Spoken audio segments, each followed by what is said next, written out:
Back to your World War III breaking news. As I mentioned in the other video, Europe has signified their death sentence for World War III. And we've been hearing as well, the Volkswagen factories will be converted into tank manufacturers. Yes, Europe is going fully military, slowly, a lot more faster before the wink of an eye in this case. They are really desperate, and they're really soiling their pants, the Europeans. And many countries are reconsidering, the draft of military service. Poland, they want to teach main military skills to males above 18. I wonder why. And plus, even other European draft laws are considering the reintroduction, like Germany. Because when they start talking about war and stuff like that, and increase in military spending, it's not just the fact you got dwindling recruit numbers in various European armed forces, and even equipment as well. You need someone to fill them in.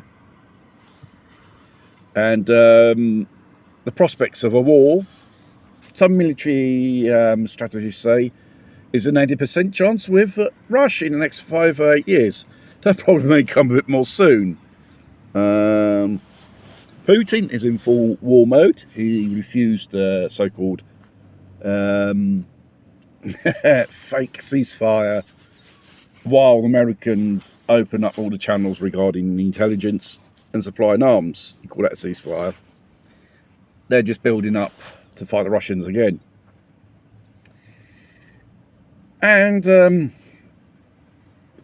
regarding military manoeuvres, last year, and where I live in the area of Pisa, Lari, those places like that, Valdere it's called,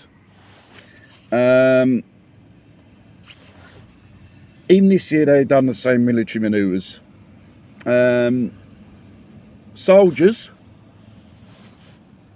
with no name, rank or emblem of what regiment they are from were going around in the reconnaissance behind enemy lines. These exercises go behind enemy lines, using maps and using reference points to get your way around. And I must say, the last military manoeuvres are more than 30 years ago. When they're becoming a more annual event, that means they're preparing for something. Not because they have to teach new recruits how to go behind enemy lines and find their way around, and also on some type of secret mission. And I can tell you, these new recruits, if it's just an example, small example, how putting Gen Zs in uniforms actually on the battlefield, if they behave like that, lose themselves, they get desperate, and they go out of control, haven't got no self-control. And these lot going to be, they're going to fight the Russians. They're going to just be cannon fodder like the poor Ukrainians. First, the Russians will have a good old laugh at them, going, ha ha ha ha ha. What are these dickheads, Gen Zs? And then afterwards, blow the misery out of them. They are just cannon fodder. And the fact, such ease and such velocity, European Union, which are a bunch of hypocrites, to say we're the ones who defend democracy and freedom and stuff. They're a bunch of tyrants and warmongers, and that's all. And I think in some countries they are activating think tanks of evaluation of injuries on the battlefield or injuries on civilian population in case of attack. Practically, Western governments, behind the scenes, they are preparing them for war.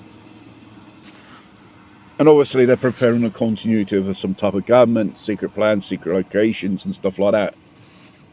While they will say, there's a nuclear missile coming and they'll say, you've got 30 minutes to say your prayers, pull your shit together where you can go if you're not prepared. My advice is to you, start opening your eyes and get really prepared. Probably may not save you, but you have a more fighting chance. Preparedness, even this type of scenario and every type of scenario, is vital. You need skills to survive. We're entering an era of uncertainty, and the winds of war brew more stronger every day.